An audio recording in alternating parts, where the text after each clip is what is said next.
technology is a two-edged sword. It can cut both ways. It can help you, and if not managed properly, it can hurt you.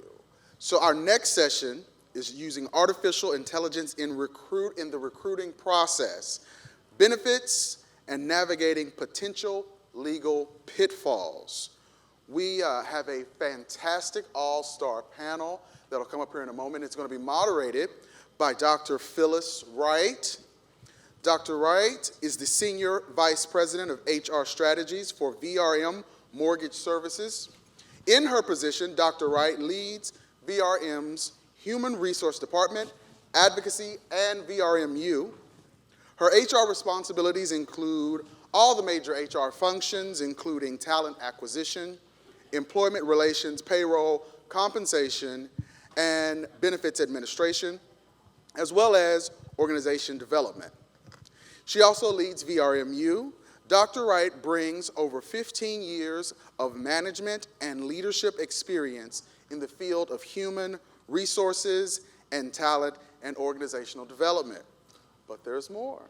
Dr. Wright holds an MBA in business management from the University of Dallas, an MS in management and administrative science with an emphasis in organization development and change management from the University of Texas, Dallas, and a PhD in leadership studies from Dallas Baptist University.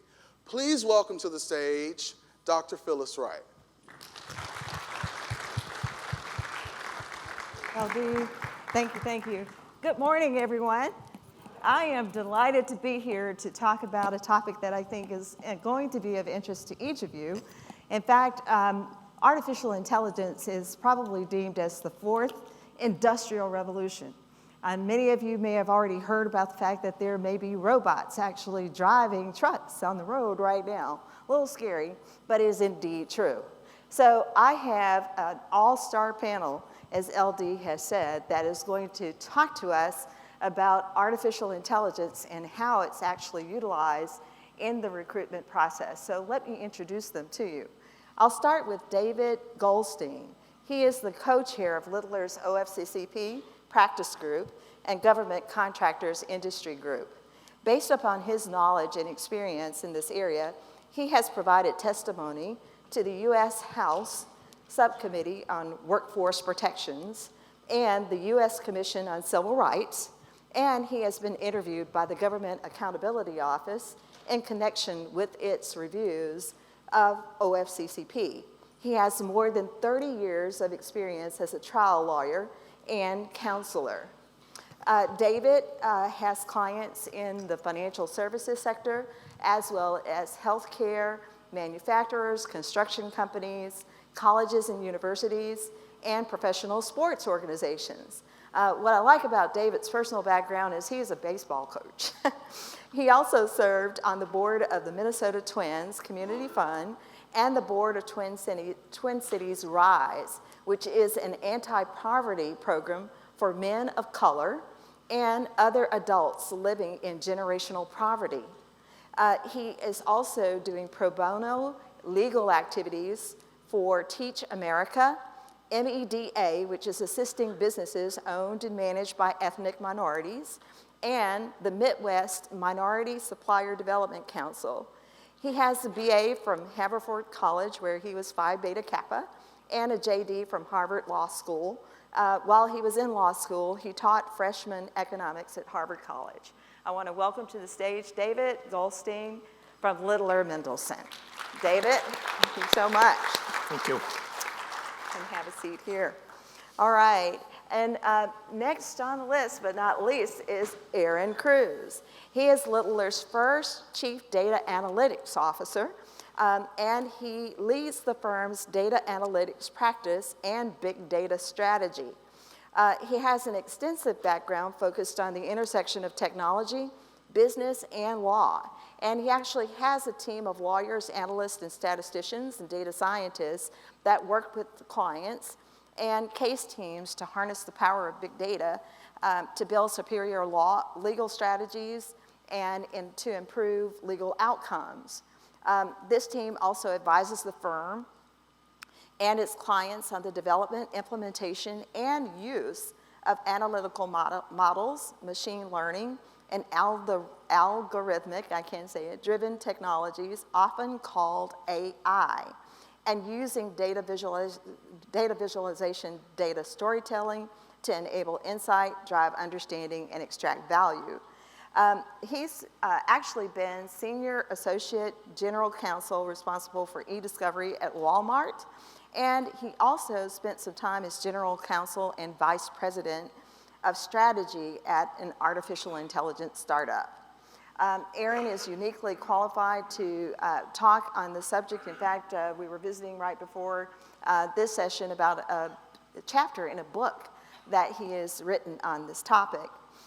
He is a member of Littler's Firm's Innovation Advisory Council, and he has contributed to things like tools that do pay equity assessment, AI and robotics practice, pay equity and OFCCP practices, public policy, and Workplace Policy Institute. So, Aaron, please come onto the stage, sir. Thank you so much. Well, guys, I have already preloaded lots of questions, and I want to share with you that we want to keep the lights up this morning because what we want to do is we want to offer you the opportunity as we go through this presentation to stop us and ask questions. So there will be people located on either side of the room that have mics. Just raise your hands if you have questions. We invite you to interrupt us as we go along because we want this session to be meaningful to you. So some of the questions that we're going to explore include what are the benefits and the risk of AI in the recruitment process? What are the laws that you need to be worried about? How do you reduce algorithmic bias? And then does every company, regardless of size, need to be concerned about this? Because we know that there are various sizes of companies that are represented in this audience, including folks who are independent business owners. In addition to that, we want to explore some do's and don'ts about how you actually implement artificial intelligence in your business. And then further, what we want to do is we want to explore what is deemed somewhat of a no-no, and that is affirmative action is supposed to be different, very different from diversity and inclusion, but is it? Is there an overlap there that we need to be concerned about? And then further, what we want to talk about is how do you implement AI? And the future is now. We need to be preparing for it, so we want to have that discussion as well. So what I want to do is I want to turn this little gadget over to you, Aaron. And Aaron is going to take off, and he's going to start this conversation. And just to move forward, using that green button. I got the green button. There you go. Technical challenges, so we'll see how this goes. All right. Thanks for having me this morning. David and I are very, very happy to be here, and we're very lucky to sit with you and Phyllis and kind of have this discussion. This is sort of the bleeding edge of the spear in the space that we're talking about. So increasingly what you are seeing is a very, very tight labor market in this country, right? So an average is 27 days to hire, which is an all-time high. You've never had a labor market that's quite this tight. You are seeing the best candidates are coming onto the market and they are gone within 10 days. And that's across the spectrum, right? So from your entry-level folks all the way to your top-level executives, 10 days to 2 weeks is about the most time you're going to see somebody like that sitting on the market. Average cost per hire has come up about $4,000. If you have a significant sort of crimp on your hiring budget, as that creeps up, that becomes a problem. And then 60% of employers are admitting that they are concerned about the cost of unfilled positions, right? Because unfilled positions equal a loss of revenue. So there are some technologies that have been developed over time, largely driven by machine learning and artificial intelligence. And they're designed to reach out and identify candidates that are the best match, big air quotes around that, the best match for a position in an organization like the ones that you lead. So you've seen a burst, and several of you may already have these kinds of tools at your disposal in your organization, but around sales, that was kind of one of the first big beachheads for this. You've seen machines that learn from sales calls, and they identify effective pitch methods versus those that don't work, right? And increasingly, you're seeing more and more of those. So you'll have customers of yours that come and interact with you, and they're actually talking to a chatbot. And when something goes wrong, that chatbot pushes them to a person. That is increasingly something that is part of sort of the business profile that you're going to see across the board. Marketing, right, uncovering new channels. There was just a discussion on that now. The use of analytics to identify who you should be talking to and how you should be talking to them. That one is very well known. And then customer service. Again, chatbots are a big piece here too. It sounds like you're talking to a person. It feels like you're talking to a person. You may have websites that are enabled with these where it pops up and it's like, hey, would you like to talk to Janie? Janie doesn't exist. Janie is a bot in somebody's server, right? It's a stock picture and a person. You can enter cues in natural language, say, yeah, Janie, I'd like to know about X, and Janie responds. If it becomes too complicated or Janie gets confused, you get routed to a real person, right? The idea is that it allows you to scale some of the things you're doing with people by allowing those bots to handle the easy part and then route problematic parts to where people can be most effective. But let's talk about kind of what this is, because you hear artificial intelligence thrown around, right? And so we just talked about chatbots and a whole bunch of stuff. One of the discussions that I hear all the time is, well, what is AI, right? Is this like HAL from 2001? Is this like Terminator? What are we talking about? And really what you're talking about are software, right, that run essentially complicated statistical problems. And that software then does a couple of things. It's able to make human-like decisions.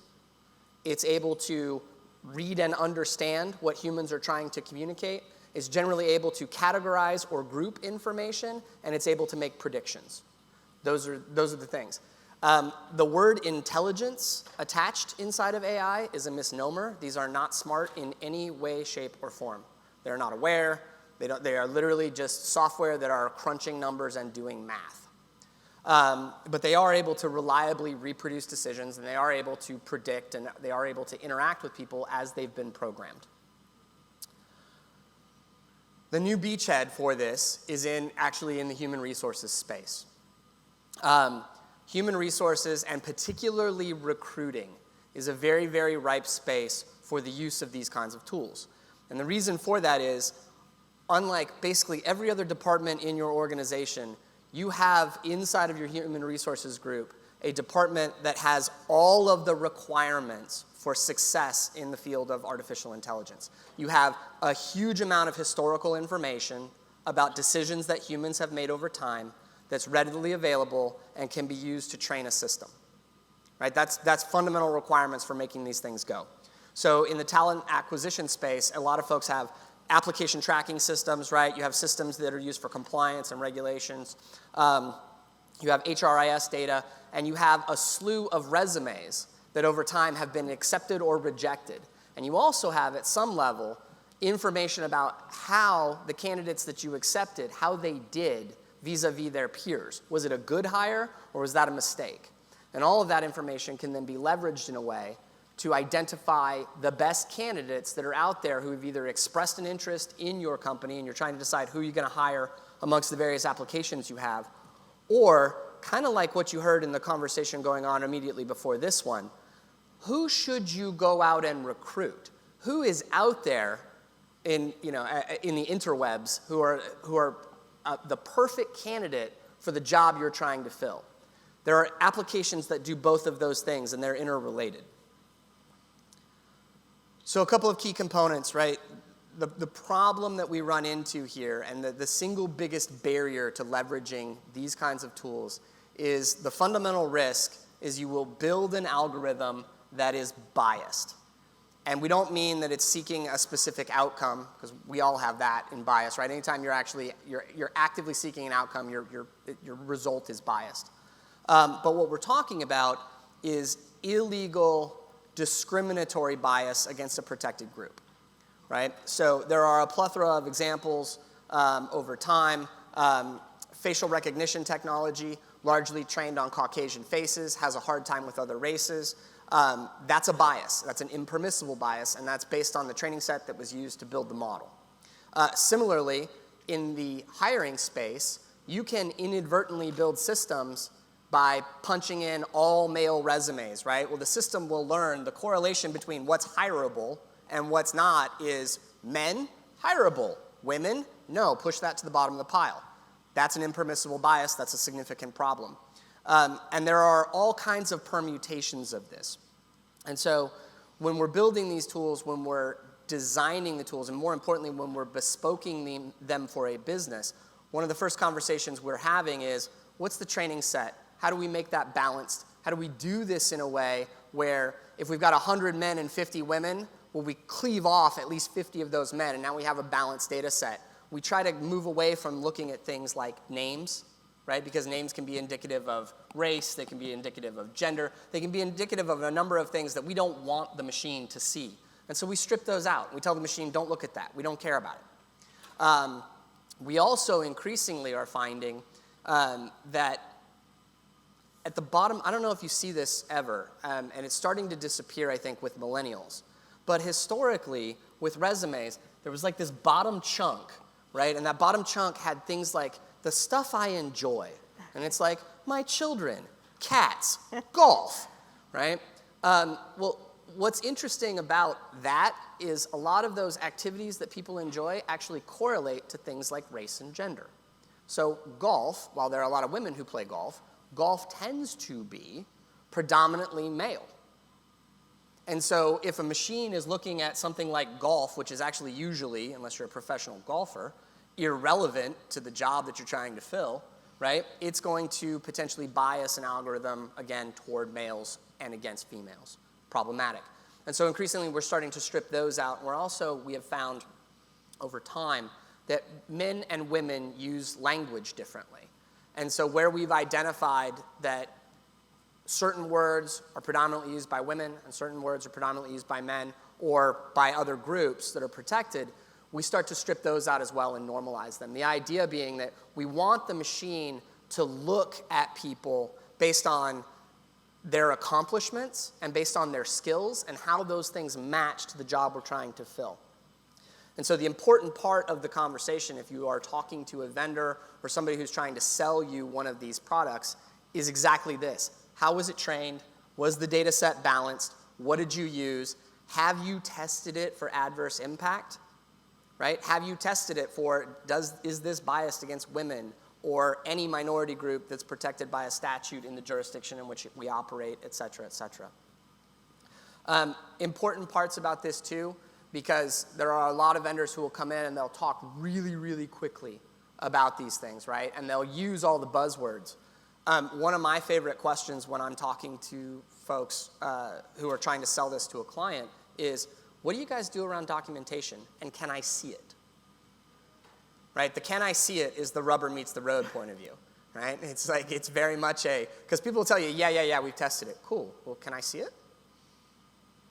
The idea being that if they've really done the kind of adverse impact testing that you want them to do, there should be a report that they should be able to hand you. It should really be in the materials that they gave you that got you the meeting to start with, right?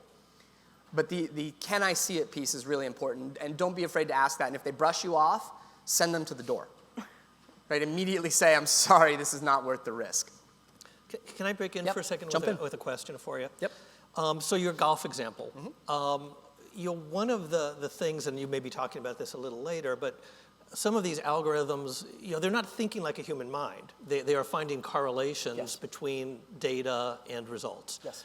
And you could imagine a situation where even though we don't see any connection between golf and performance on a job, if you allowed the algorithm to review that information, it would find it and pick people that play golf. Yes.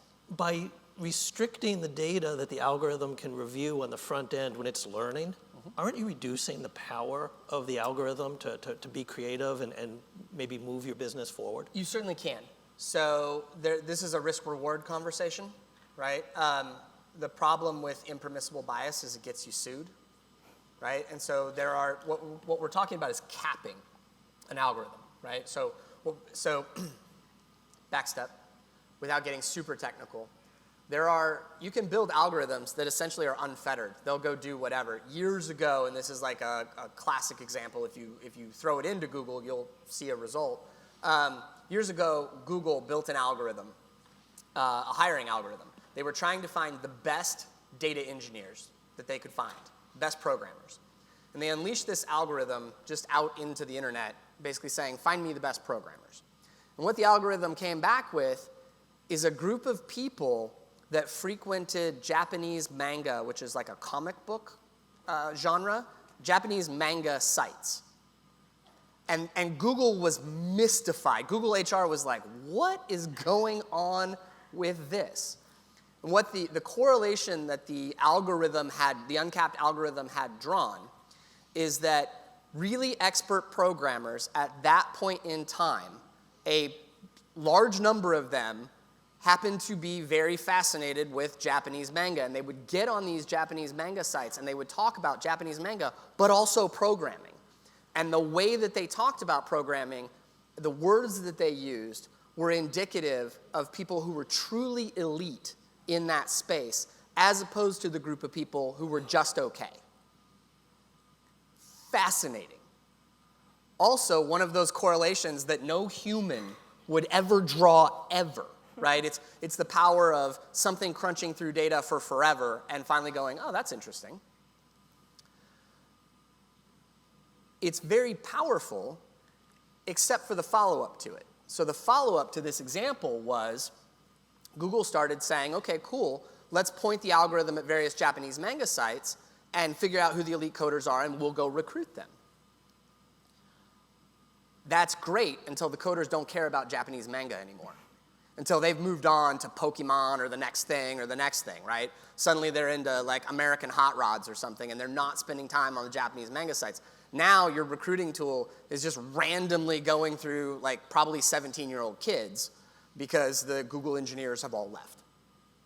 So the point of that is like you can do a lot with this largely inadvertently through the correlation process, but you can get results that actually are not beneficial. And so capping an algorithm a lot of times is beneficial because you can begin to weed out bias, knowing that, yes, it may not be completely optimized in terms of the output that it's giving you, but it's optimized in terms of the balance between output and what's impermissible. And so, Aaron, let me jump in here as well because garbage in, garbage out, right? Absolutely. So when it comes to data analytics and HR, one of the, I think, legal defenses that has held over time is an accurate job description. Mm-hmm. So share more with the audience behind, how an accurate job description can help to eliminate the potential algorithmic Yeah, and bias. this is a space David plays in a lot as well Okay. on the job description site through the OFCCP piece of the practice. Right. But so your job description, right, is essentially the target. If you think of these algorithms as a cannon, right, big gun. If you think of them as a cannon, the job description that you are writing is the target that the cannon's going to aim at. Right. If the job description is not tight, if it's not specific, if it includes things that really aren't requirements for the job, like if you're hiring for a custodian and you have college degree as a requirement, potentially problematic for several reasons, right? Adverse impact, like there are whole studies on groups that have lower levels of college degrees, and you may inadvertently be discriminating against people because you have something that's fundamentally unnecessary included in that job description. Exactly. All of those problems, when you include them in the data that's used to train these algorithms, they bias the algorithm, they twist the algorithm so that it begins to look for those things, even though they don't matter and they really shouldn't be there. So in the same vein that a really good job description is crucial for defending against a claim of discrimination, adverse impact, it's also really crucial for making these types of technologies run well. Absolutely. And as a matter of fact, when you think about it, on the job description, again, getting to whether or not there are years of experience, education, whatever it is, it needs to be relevant to the job itself. So the key is making sure that it's defined very clearly is the message. Yeah, absolutely. I mean, I think, and David, you can speak to this, I think, at length. But yeah, I think the place, and I am actually of the opinion that it's a rare instance where people write a garbage job description because they're being mean, right? It's mostly that people aren't putting sort of the level of thought that's really necessary into that process. It's sort of like, yeah, spin up a job description, post it, let's see what happens, instead of being very thoughtful about the process. So beginning with the end in mind. Okay? Yeah, just to add to that, and I first agreed, having well-written job descriptions is critical for all kinds of reasons beyond just the correct use of AI. But the piece I think often gets neglected is you also need to have a good focus of what does it mean to be a good performer in a job. Right. Absolutely. Because first of all, you can't really draft a good job description if you don't know what it is that you want the employee to be doing in the end. And second, when you're looking to hire good people, whether it's through artificial intelligence or otherwise, you need to be able to assess what does a good performer look like in order to both benchmark what's worked in the past and to hire for the future. And whereas job descriptions are often a problem, performance records are almost always a problem. People just don't do a good job of either designing good performance evaluation forms and then getting supervisors and managers to fill them out in a realistic, helpful way. So that's a huge area where if you want to use AI well, you need to be focusing on who are our good performers and why, and what do we mean by good performance. And data analytics can help you with that. You can actually do some analysis to figure out who your good performers are, and what are the commonalities between them, and use that to begin to model sort of what you're looking for in terms of skills or job requirements or whatever. Perfect. So before we move further, I want to open up to the audience. Do you have any questions so far? There's one right here in the center, please. Yeah, I think, as I listen to this, the development of the algorithms to not be biased in HR have perfect applicability to underwriting for mortgages. Yes. There are major issues right now. The fair housing groups are saying that some of the analytics, when you do it automatically, will bias against individuals of different cultures. So I see that, but I had a second question, and you had made the statement that AI is not intelligent, but when you loop in machine learning, and that you're able to crunch the data even faster, then the avoidance of something like the manga bias might be possible. I mean, does it get to a certain point where you need the human interpretation to make sure you're going the right direction, or is it augmented or possibly replaced by what the machine does as it crunches more data? So that is a great question. By the way, at some point in this, so I'm like a small capsule of energy, and I don't sit still well, and I've already sat still for like longer than I have in like 3 days. So there is a possibility that I will get up and wander around a little bit. If that annoys anybody, just let me know. I might not listen, but definitely let me know. Because that is actually that's a crucial question. So it's a back step here to chat about this a little bit, right? There are different kinds of these technologies. Some of them are transparent and explainable, and some of them are what are referred to as a black box, okay? And the way I think about this is very much kind of a Maslow pyramid, right? So hierarchy of needs. If you're touching things that are really crucial to the top of the pyramid, food, shelter, so houses, right? Jobs, the ability of people to make money, education, stuff at the very top of the pyramid. Computer says no is probably not an acceptable answer when somebody says, why didn't I get hired for that job? I'm eminently qualified, and the reason I didn't get hired is X, right? The ability to come back and strip apart what the algorithm did to make the recommendation or to rank those resumes or whatever the process is. The ability to strip that apart and say, the reason you didn't get that job, Aaron, is because you ranked here, and here's why. And the person who did get the job ranked here, and here's why. That's fundamentally transparent and explainable. The other version of this black box, often like neural networks are a great example. And the example I will give you is my Netflix account, right? So I have 4 children. 3 of them are girls. And my family has our Netflix account broken up by group. So there's mine, and then there's like my wife and my 17-year-old daughter, and then there's my little kids. I've got a 10-year-old girl, I've got a 9-year-old girl, and I got a 4-year-old boy. I regularly climb into my Netflix account, and my first recommendation that Netflix is making to me is that I should watch My Little Pony.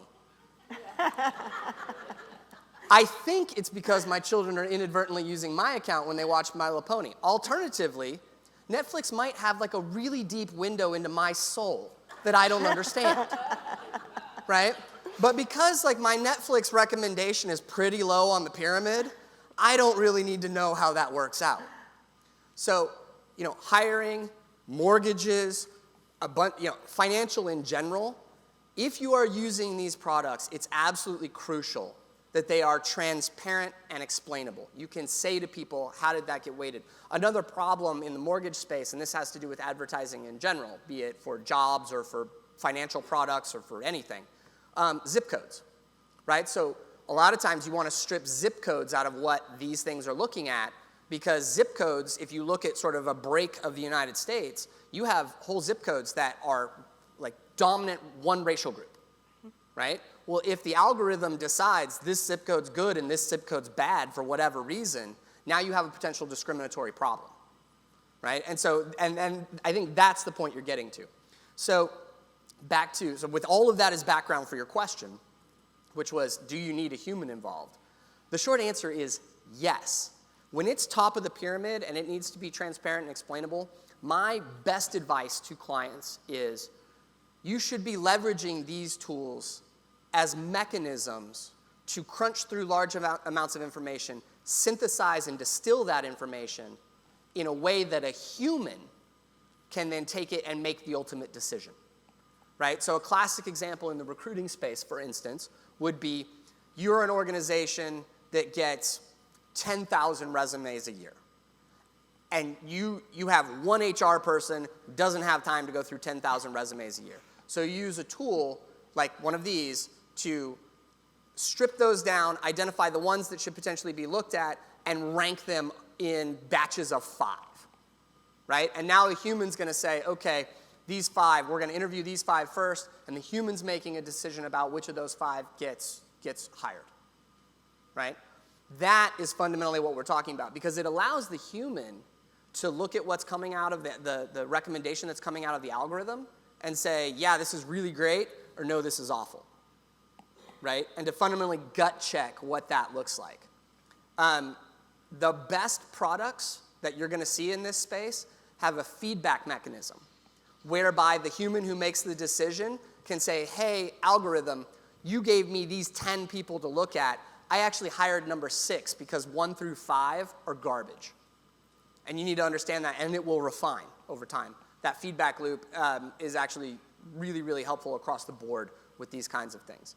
You need to be testing for bias to make sure it doesn't creep in as a result of feedback, so it's a constant process. But humans are clutch. At the end of the day, these are tools. They're like digital coworkers, right? But ultimately, human has to make the call.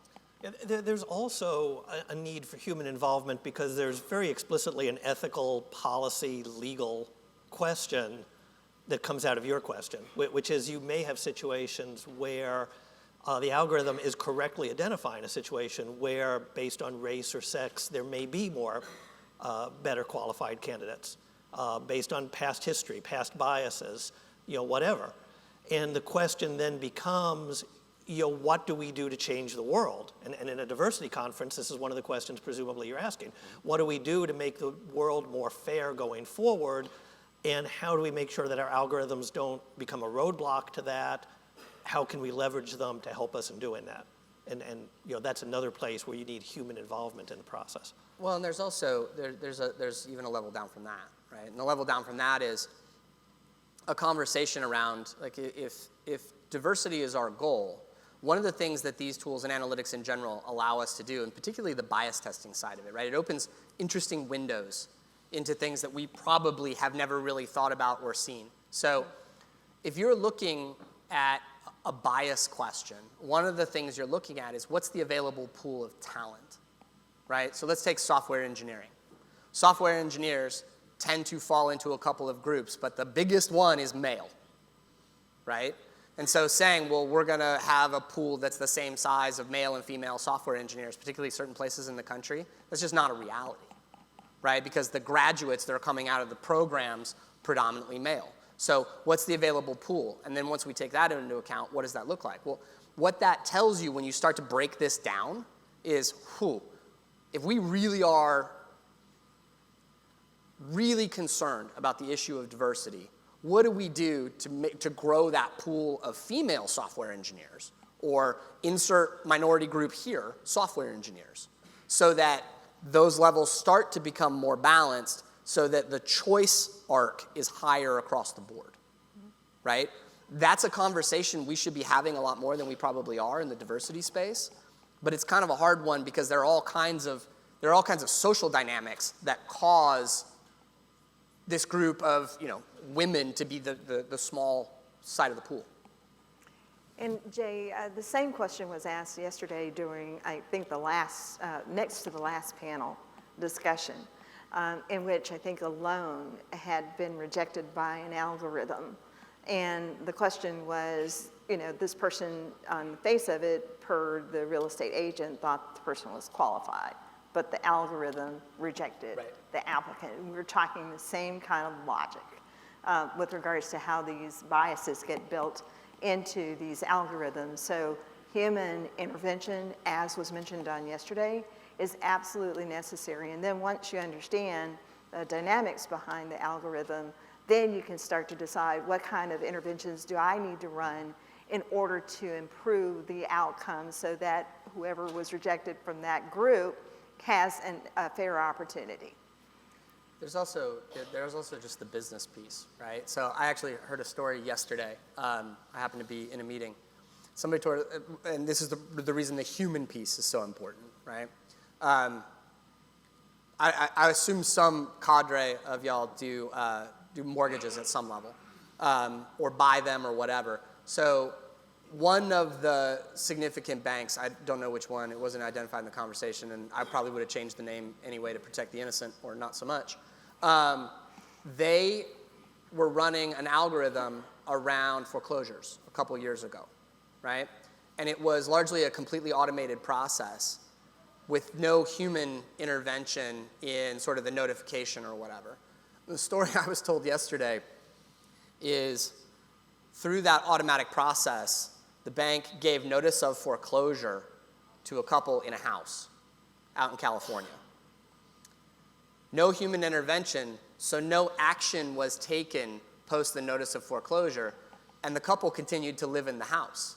They lived in the house, they paid the taxes, they were there for 2 years or whatever the statute in California is, and they actually adversely possessed the house because the algorithm sent out the notice and said, you're foreclosed, we're kicking you out, and then no action was taken, and there wasn't a notice that said, you can live here until the place is sold or whatever, which would have obviated the statute. And so that business, because of the lack of human intervention, lost that asset. So it's not just the bias issue, it's also the getting stuff done. Are there other questions? Right here in front, please. Where'd they lose it to? They lost it to the adversely possessing couple. So under the adverse possession statute in California, if you are open and notorious in occupying real property and you pay the taxes during the requisite period of time, you own it.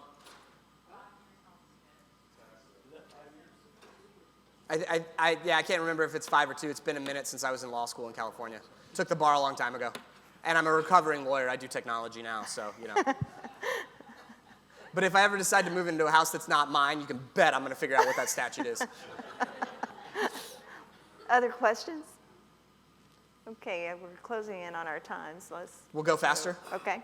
So are we going to make the slides available to all of them? Because if I were y'all, and you're thinking about using any of these kinds of technologies, I would take this slide and this slide and use those two to assess any vendor I was talking to. These are all, I would ask these questions and I would ask these questions. If you just went with those two, you got a pretty good shot at least getting down to a couple of options that are going to work for you.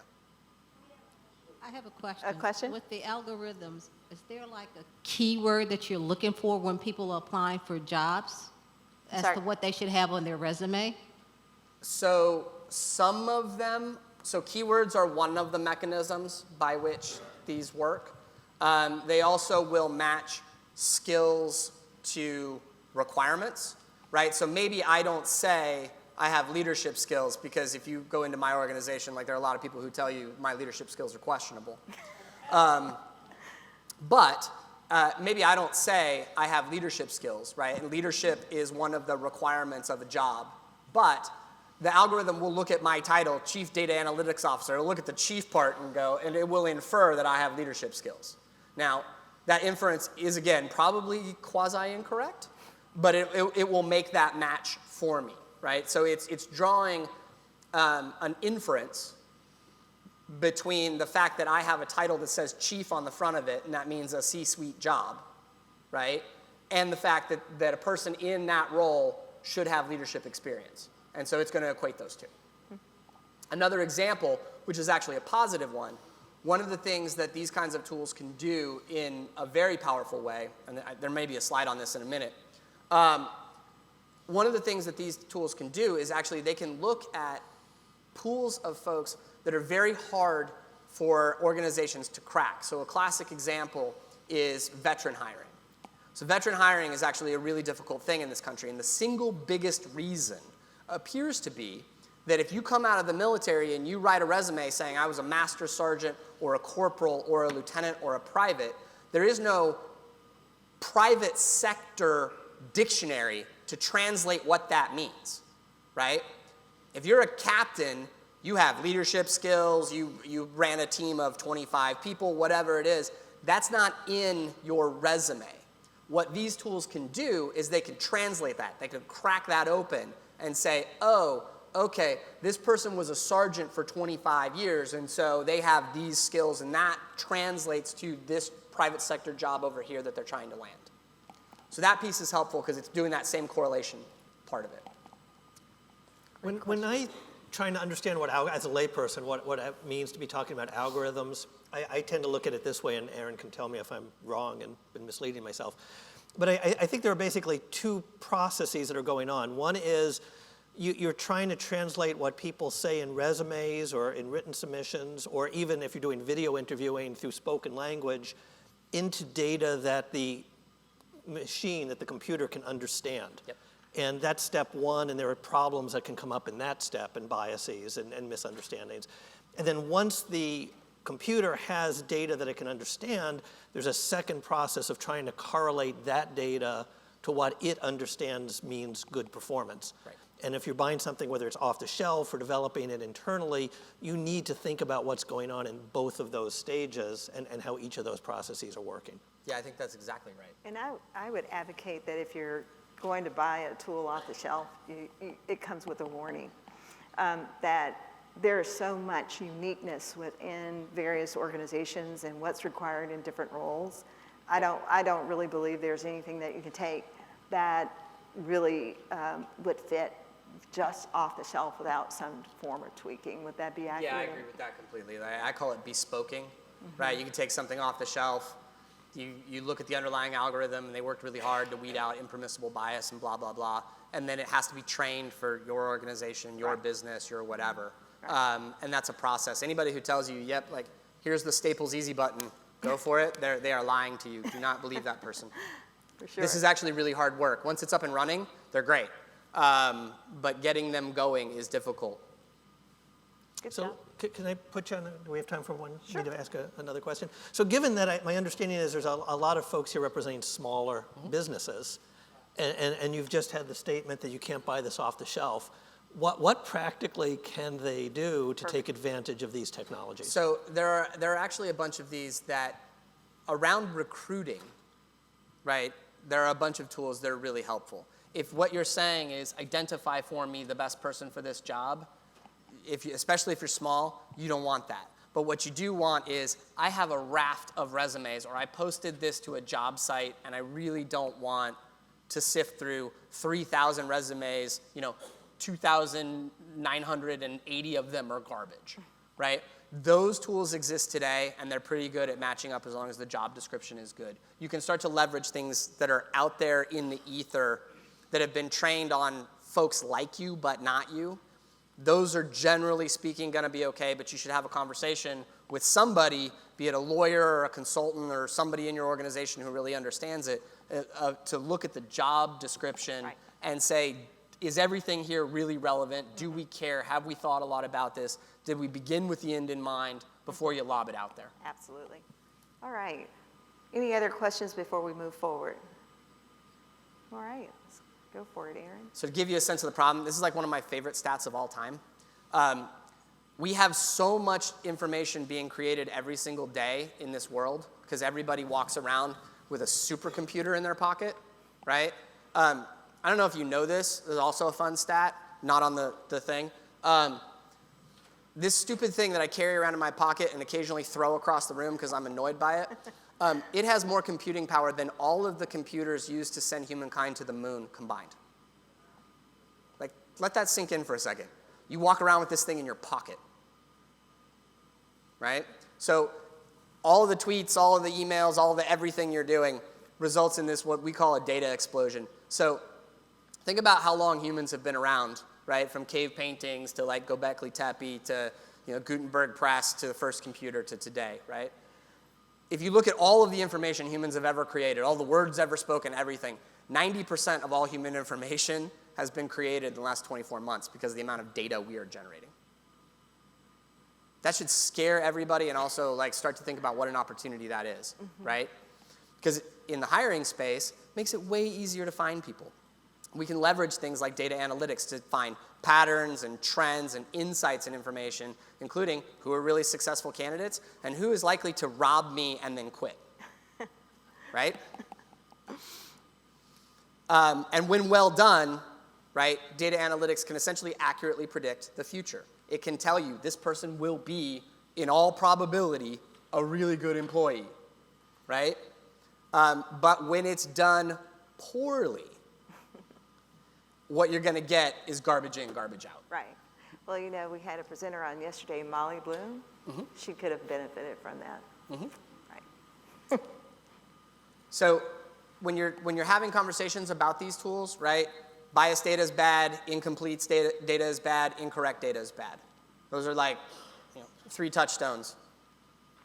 Good data, complete data, and data that's been debiased is what you're looking for to train these things. And again, back to the small business thing, right?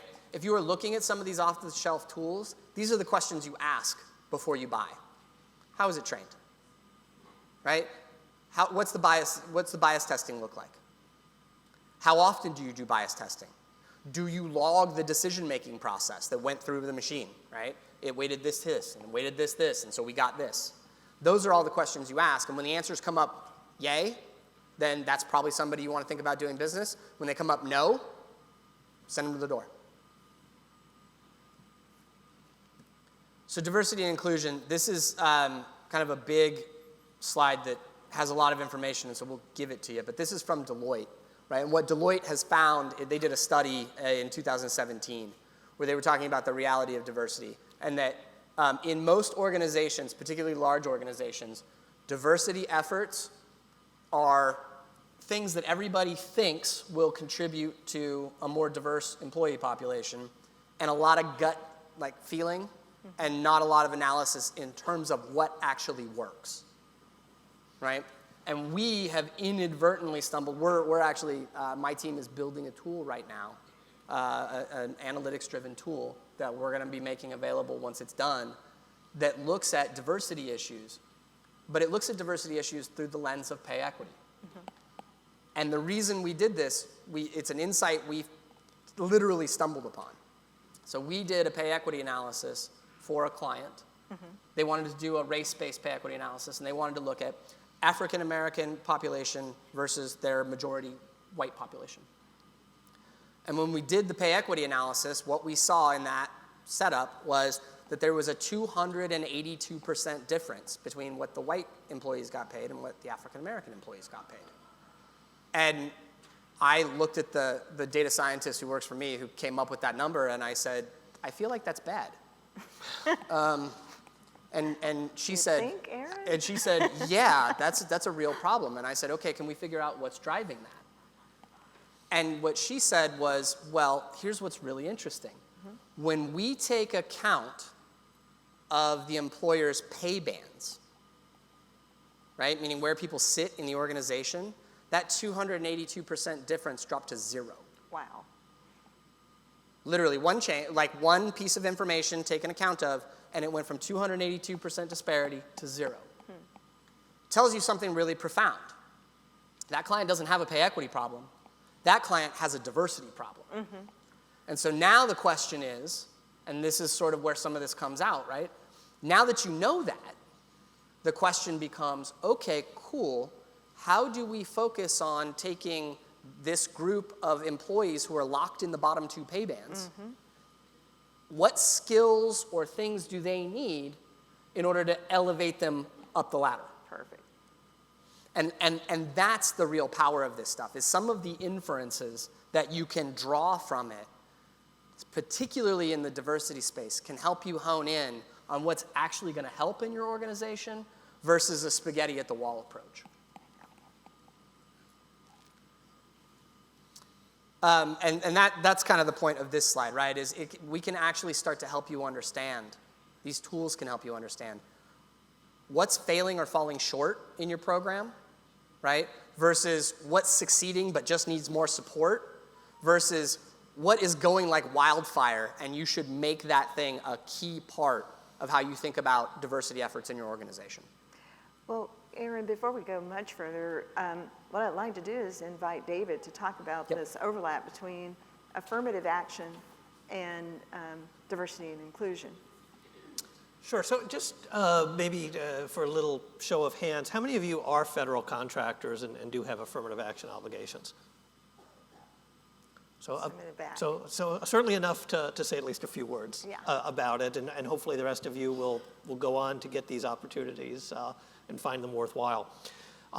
As you know, if you're a federal contractor, you have enhanced obligations with regard to record keeping, with regard to outreach, and with regard to proactively reviewing your workforce to make sure there's no discrimination in selections or compensation or other things. And we find that a lot of federal contractors tend to silo their diversity efforts from their affirmative action efforts. And I'm sort of here to preach the gospel of don't do that. That your diversity efforts really should be used to leverage your affirmative action goals and requirements, and vice versa. The two can really work together well. The big issue, though, is if you're a federal contractor, you're subject to government audit of your employment activities, and the government has enhanced expectations of your record-keeping requirements. So I think the key message in the context of this panel is if you are thinking of integrating any kind of machine learning or artificial intelligence into a recruiting or hiring or selection process, it is critically important to make sure that your affirmative action compliance team is a part of that discussion and a part of that implementation, because you do need to implement the AI in a way that is transparent, in a way in which records are recoverable, and in a way that you can defend if you end up in a government audit. So I think that's the main message with regard to diversity. The other thing I would add on a diversity comment is, a lot of our focus has been on using artificial intelligence in order to meet your needs at scale. You've got a huge number of resumes, you've got a huge number of jobs to fill, and it's obviously potentially very useful for those things.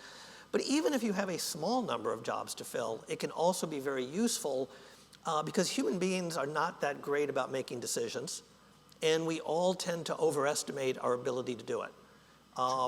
And one thing that AI can do is give you a check on the types of intuitive decisions we tend to make that may involve, whether you call it unconscious bias or just bias, but it may provide you a more objective check on who your best candidates really are and avoid you from overlooking well-qualified candidates who aren't getting through. So another reason to look toward some of these tools to help you with your diversity efforts. All right. I think we have about 10 minutes left. 10 minutes? Cool. Yep. We'll go fast. Okay. Actually, to David's point, one of the other pools that you can actually look at, and I actually believe that hiring and diversity need to be fundamentally attached at the hip across the board. This needs to be a coherent conversation so that the policies that you're developing and the strategies that you're deploying around your workforce are aligned, right? One of the groups of people that you can, to David's point, that you can actually use these tools to try and tease out. How many of y'all keep a file of resumes of people that have applied to your organization? I can tell you it's lots. How many of those are digital versus how many of it is a paper file that you will never look at again, but you send people a letter that says, we'll keep it on file, and if anything comes up, we'll call you. Don't raise your hand because I don't want you to call yourself out, but I promise that that's most of you. One of the things that these tools can do is actually take that pool of people, and this is a kind of an interesting concept, right? That's an entire group of people who have already raised their hand and said, I'm very interested in joining your organization. And you've said, you're not a right fit for this job. Well, these tools can also start to look at that group of self-selected people and say, you're not the right position, you're not the right person for this job, but I got these 3 over here, and you're like a strong candidate for those, right? It can allow you to leverage what is actually a really valuable hiring asset, which is a group of people who've already said, I would like to come join your organization. And it can help you identify folks who might be a match for a job when they didn't get one in the first instance, right? That is actually a pretty powerful conversation. And around diversity efforts, that can be huge because maybe you've got a great candidate, they lose out to somebody else, but you'd still really like to have them. Well, you can find another fit. And so these are the kinds of things that you can, if you think about it a little bit, you can leverage these tools in ways that are really powerful for your org. So that's also a great example of a use of the tools that if you're a federal contractor could create lots of issues. Yeah, Yeah. you have to think a lot the about disclaimer, it. be very careful how you do that. Yeah, so Me Too and pay equity fundamentally folded into this, right? A lot of times when we talk about diversity, we don't talk about diversity on the compensation side. We talk about what is the makeup of your workforce, right? But intrinsic to a diversity conversation is a conversation about compensation and differences between different groups of employees who are doing the same job or fundamentally the same job, right? Here's a piece of roughly like free legal advice. If you have 2 people who are doing substantially the same job and everything about them is the same, they've got the same experience and whatever, they got similar reviews last year, all that fun stuff, you should pay them the same, right? Like, it's free. You should pay them the same. I can't tell you how many organizations we see and you walk in and you're like, huh? Uh-huh? They're like, well, she didn't ask for as much. Shouldn't be the criteria. Pay them the same. Makes life easy. Yep. I have more of a 30,000 square foot question. You touched upon it, that you did an analytics, and it wasn't a pay inequity, it was really a diversity inequity. Mm-hmm. And you also talked about affirmative action. Mm-hmm. In the educational area, I'm a product of it. Mm-hmm. Child of immigrants didn't speak a word of English until kindergarten, but ended up going to an Ivy, and because of that, my children had exposure to it at reunion, so their world has expanded. So we're talking about human resources.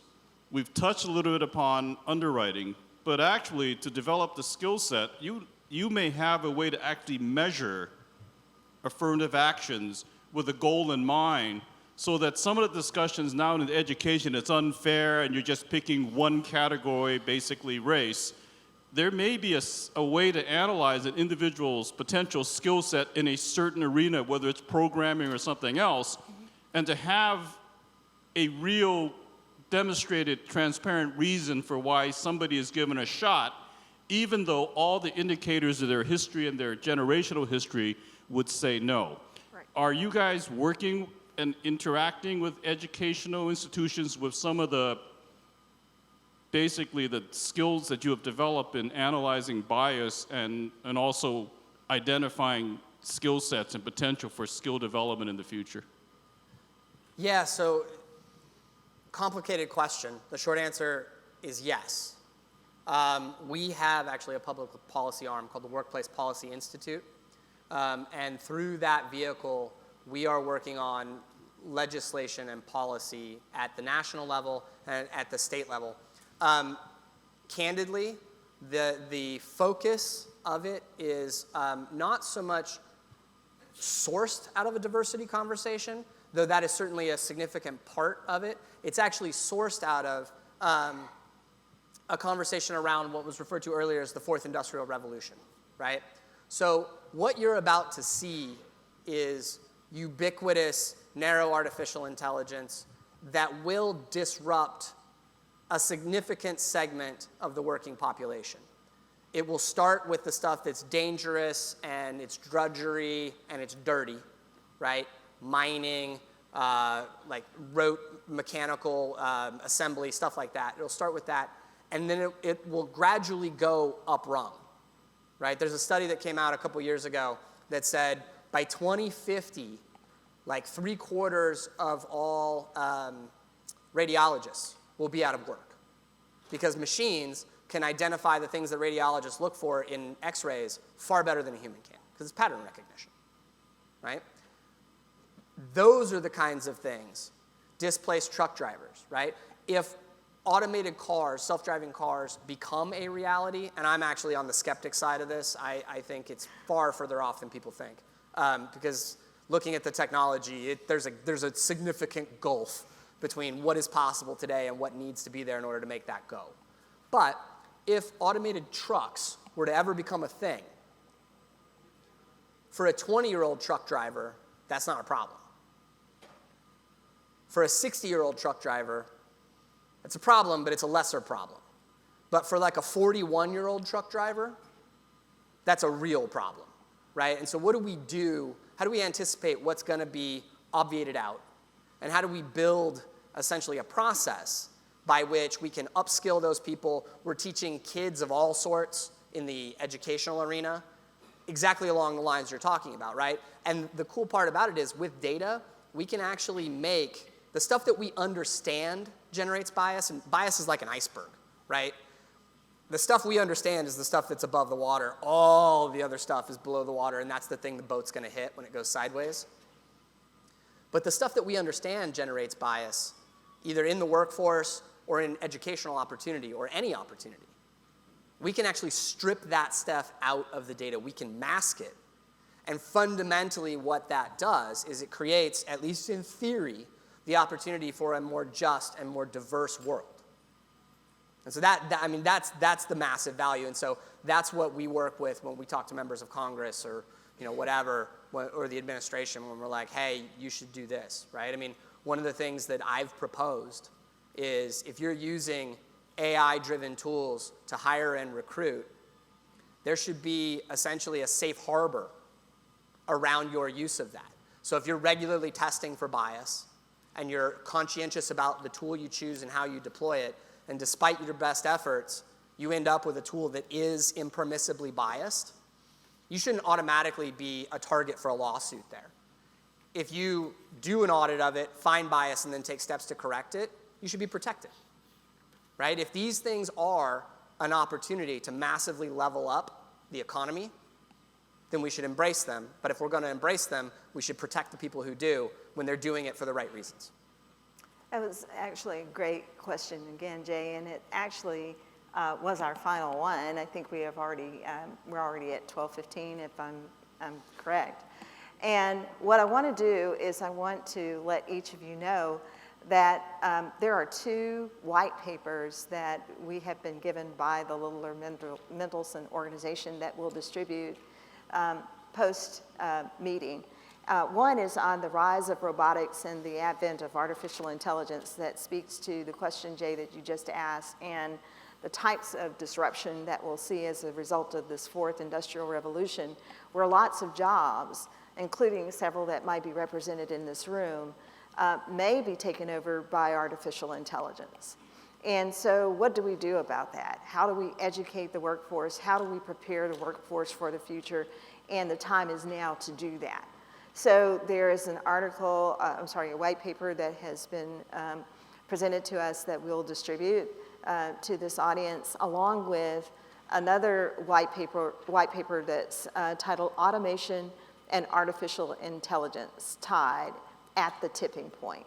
So we're about at the point where this is going to be astronomical in terms of how it's going to escalate and the impact that it's going to have on each of us in this room and all of those that are our friends, our children, our neighbors. So with that said, if there are no other questions, before I close it, are there any additional questions? If not, we're the only thing standing between you and lunch, and I think LD is going to tell you that right now. Come on up, LD. Thank you so much. Thank you. Thank you.